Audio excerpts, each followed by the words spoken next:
When I was president of the American Psychological Association, they tried to media train me. And an encounter I had with CNN summarizes what I'm going to be talking about today, which is the 11th reason to be optimistic. The editor of Discover told us 10 of them. I'm going to give you the 11th. So they came to me, CNN, and they said, Professor Seligman, would you tell us about the state of psychology today? We'd like to interview you about that. And I said, great. He said, but this is CNN, so you only get a soundbite. So, well, how many words do I get? I said, well, one. Cameras rolled, and she said, Professor Seligman, what is the state of psychology today? Good. Cut. That won't do. We'd really better give you a longer soundbite. Well, how many words do I get this time? Well, you get 2. Dr. Seligman, what is the state of psychology today? Not good.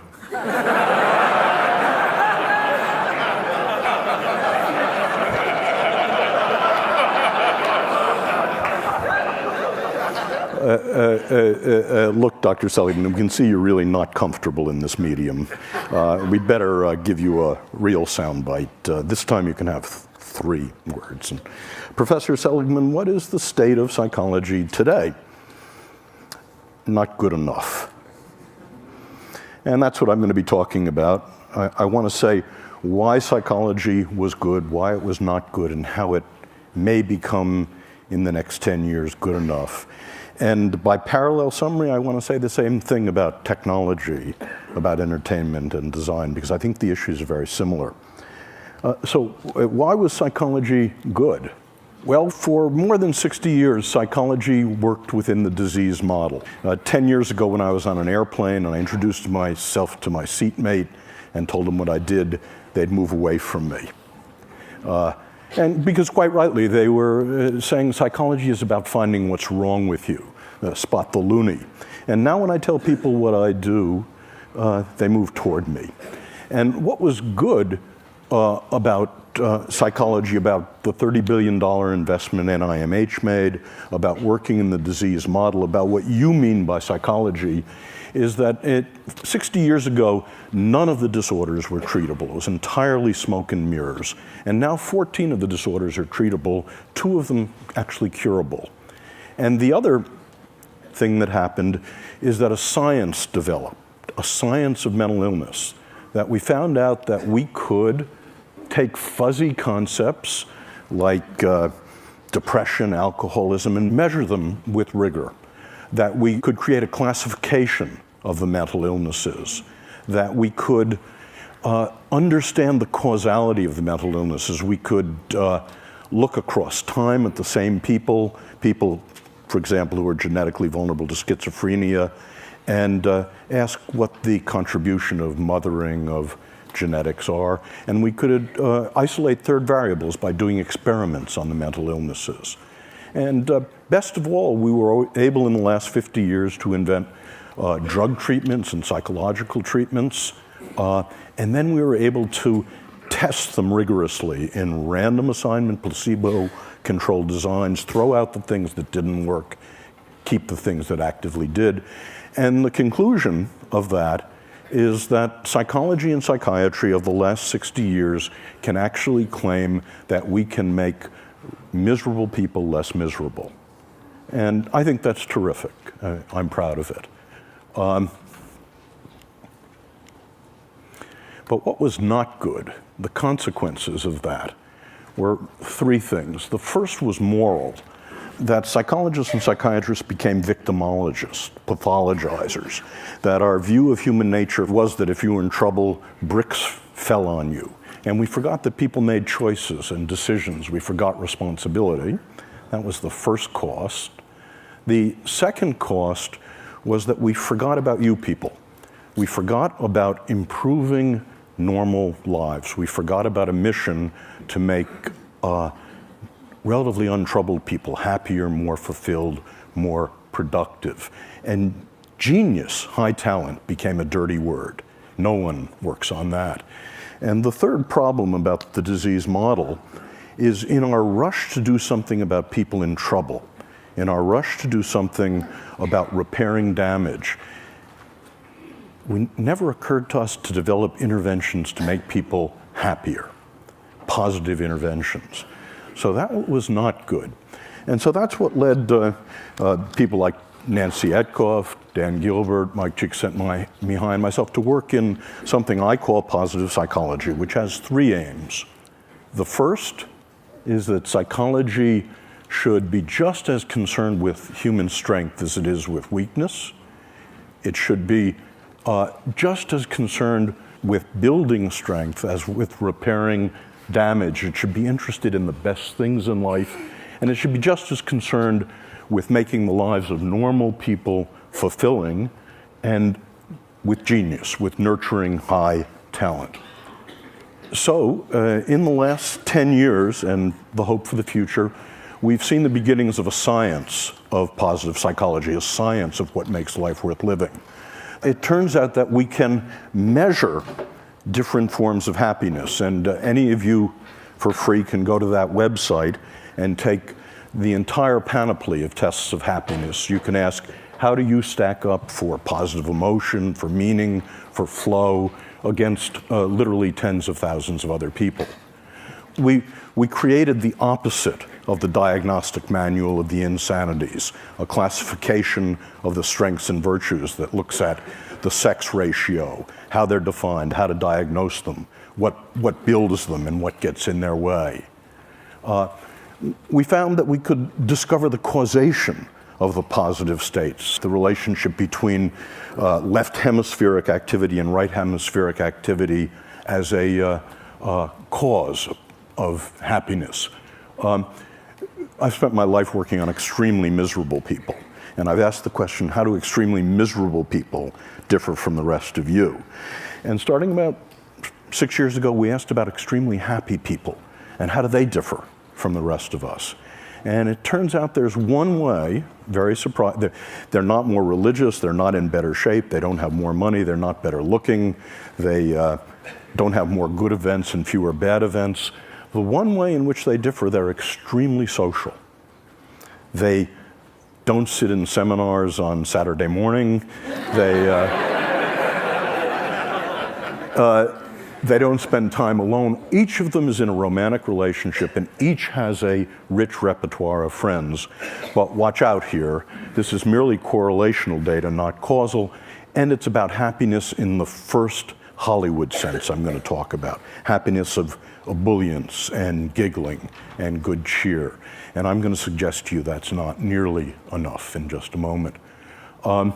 We found we could begin to look at interventions over the centuries, from the Buddha to Tony Robbins. About 120 interventions have been proposed that allegedly make people happy. And we find that we've been able to manualize many of them, and we actually carry out random assignment efficacy and effectiveness studies. That is, which ones actually make people lastingly happier. In a couple of minutes, I'll tell you about some of those results. But the upshot of this is that the mission I want psychology to have, in addition to its mission of curing the mentally ill, in addition to its mission of making miserable people less miserable, is, can psychology actually make people happier? And to ask that question, happy is not a word I use very much.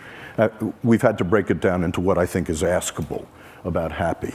And I believe there are three different, and I call them different because different interventions build them. It's possible to have one rather than the other.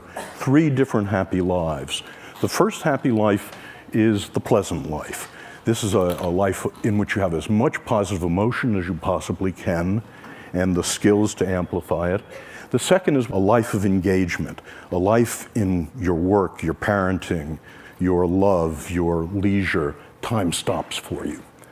That's what Aristotle was talking about. And third, the meaningful life. So I want to say a little bit about each of those lives and what we know about them. The first life is the pleasant life, and it's simply, as best we can find it, it's having as many of the pleasures as you can, as much positive emotion as you can, and learning the skills, savoring mindfulness, that amplify them, that stretch them over time and space. But the pleasant life has 3 drawbacks, and it's why positive psychology is not happyology, and why it doesn't end here. The first drawback is that it turns out the pleasant life, your experience of positive emotion, is heritable, about 50% heritable, and in fact, not very modifiable. So the different tricks that Mathieu and I and others know about increasing the amount of positive emotion in your life are 15 to 20% tricks, getting more of it. Second is that positive emotion habituates. It habituates rapidly, indeed. It's all like French vanilla ice cream. The first taste is 100%. By the time you're down to the 6th taste, it's gone. And as I said, it's not particularly malleable. And this leads to the second life. And I have to tell you about my friend Len to talk about why positive psychology is more than positive emotion, more than building pleasure. In 2 of the 3 great arenas of life, by the time Len was 30, Len was enormously successful. The first arena was work. By the time he was 20, he's an options trader. By the time he was 25, he was a multimillionaire and the head of an options trading company. Second, in play, he's a national champion bridge player. And, but in the third great arena of life, love, Len is an abysmal failure. And the reason he was that Len is a cold fish. Len is an introvert. American women said to Len when he dated them, "You're no fun. You don't have positive emotion. Get lost." And Len was wealthy enough to be able to afford a Park Avenue psychoanalyst who for 5 years tried to find the sexual trauma that had somehow locked positive emotion inside of him. But it turned out there wasn't any sexual trauma. It turned out that Len grew up in Long Island and he played football and watched football and played bridge. Len is in the bottom 5% of what we call positive affectivity. So the question is Len unhappy? And I want to say not. Contrary to what psychology told us about the bottom 50% of the human race in positive affectivity, I think Len is one of the happiest people I know. He's not consigned to the hell of unhappiness, and that's because Len, like most of you, is enormously capable of flow. When he walks onto the floor of the American Exchange at 9:30 in the morning, time stops for him, and it stops till the closing bell. When the first card is played, till 10 days later, the tournament is over, time stops for Len. And this is indeed what Mike Csikszentmihalyi has been talking about flow, and it's distinct from pleasure in a very important way. Pleasure has raw feels. You know it's happening. It's thought and feeling. But what Mike told you yesterday, during flow, you can't feel anything. You're one with the music. Time stops. You have intense concentration. And this is indeed the characteristic of what we think of as the good life.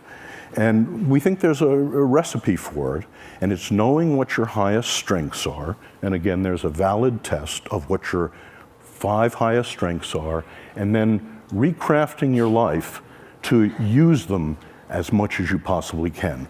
Recrafting your work, your love, your play, your friendship, your parenting. Just one example. One person I worked with was a bagger at Gennardi's. Hated the job. She's working her way through college. Her highest strength was social intelligence. So she recrafted bagging to make the encounter with her the social highlight of every customer's day. Now, obviously she failed, but what she did was to take her highest strengths and recraft work to use them as much as possible. What you get out of that is not smiliness. You don't look like Debbie Reynolds. You don't giggle a lot. What you get is more absorption. So that's the second path. The first path, positive emotion. The second path is eudaimonia and flow. And the third path is meaning. This is the most venerable of all the happinesses traditionally. And meaning in this view consists of, very parallel to eudaimonia, it consists of knowing what your highest strengths are and using them to belong to and in the service of something larger than you are. Well, I mentioned that for all three kinds of lives, the pleasant life, the good life, the meaningful life, people are now hard at work on the question, are there things that lastingly change those lives? And the answer seems to be yes, and I'll just give you some samples of it. It's being done in a rigorous manner. It's being done in the same way that we test drugs to see what really works. So we do random assignment, placebo-controlled, long-term studies of different interventions. And just to sample the kind of interventions that we find have an effect, when we teach people about the pleasant life, how to have more pleasure in your life, one of your assignments is to take the mindfulness skills, the savoring skills, and you're assigned to design a beautiful day. Next Saturday, set a day aside, design yourself a beautiful day, and use savoring and mindfulness to enhance those pleasures. And we can show in that way that the pleasant life is enhanced. Gratitude visit. I want you all to do this with me now, if you would. Close your eyes. I'd like you to remember someone who did something enormously important that changed your life in the good direction, who you never properly thanked. The person has to be alive. Okay? Now, okay, you can open your eyes. I hope all of you have such a person. Your assignment when you're learning the gratitude visit is to write a 300-word testimonial to that person, call them on the phone in Phoenix, ask if you can visit, don't tell them why, show up at their door, you read the testimonial. Everyone weeps when this happens. And what happens is when we test people 1 week later, a month later, 3 months later, they're both happier and less depressed. Another example is a strength state in which we get couples to identify their highest strengths on the strengths test and then to design an evening in which they both use their strengths. And we find this is a strengthener of relationships. And fun versus philanthropy, but it's so heartening to be in a group like this in which so many of you have turned your lives to philanthropy. Well, my undergraduates and the people I work with haven't discovered this, so we actually have people do something altruistic and do something fun, and to contrast it. And what you find is when you do something fun, it has a square wave walk set. When you do something philanthropic to help another person, it lasts and it lasts. So those are examples of positive interventions. So the next to last thing I want to say is we're interested in how much life satisfaction people have. This is really what you're about. And that's our target variable. And we ask the question, as a function of the 3 different lives, how much life satisfaction do you get? So we ask, and we've done this in 15 replications involving thousands of people, to what extent does the pursuit of pleasure, the pursuit of positive emotion, the pleasant life, the pursuit of engagement, time stopping for you, and the pursuit of meaning contribute to life satisfaction? And our results surprised us. They were backward of what we thought. It turns out the pursuit of pleasure has almost no contribution to life satisfaction. The pursuit of meaning is the strongest, and this is the pursuit of engagement is also very strong. Where pleasure matters is if you have both engagement and you have meaning, then pleasure is the whipped cream and the cherry, which is to say the full life, the sum is greater than the parts if you've got all 3. Conversely, if you have none of the 3, the empty life, the sum is less than the parts. And what we're asking now is, does the very same relationship, physical health, morbidity, how long you live, and productivity follow the same relationship? That is, in a corporation, is productivity a function of positive emotion, engagement, and meaning? Is health a function of positive engagement, of pleasure, and of meaning in life? And there is reason to think the answer to both of those may well be yes. So Chris said that the last speaker had a chance to try to integrate what he heard, and so this was amazing for me. I've never been in a gathering like this. I've never seen speakers stretch beyond themselves so much, which was one of the remarkable things. But I found that the problems of psychology seem to be parallel to the problems of technology, entertainment, and design. In the following way, we all know that technology, entertainment, and design have been and can be used for destructive purposes. We also know that technology, entertainment, and design can be used to relieve misery. And by the way, the distinction between relieving misery and building happiness is extremely important. I thought when I first became a therapist 30 years ago that if I could make someone, if I was good enough to make someone not depressed, not anxious, not angry, that I'd make them happy. And I never found that. I found the best you could ever do was to get to zero, that they were empty. And it turns out the skills of happiness, the skills of the pleasant life, the skills of engagement, the skills of meaning are different from the skills of relieving misery. And so the parallel thing holds with technology, entertainment, and design, I believe. That is, it is possible for these three drivers of our world to increase happiness, to increase positive emotion, and that's typically how they've been used. But once you fractionate happiness the way I do, not just positive emotion, that's not nearly enough. There's flow in life and there's meaning in life.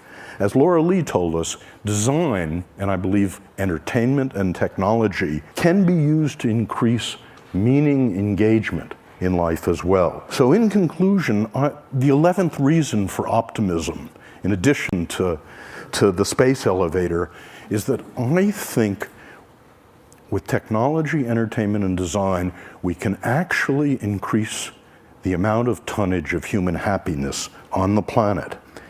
And if technology can, in the next decade or two, increase the pleasant life, the good life, and the meaningful life, it will be good enough.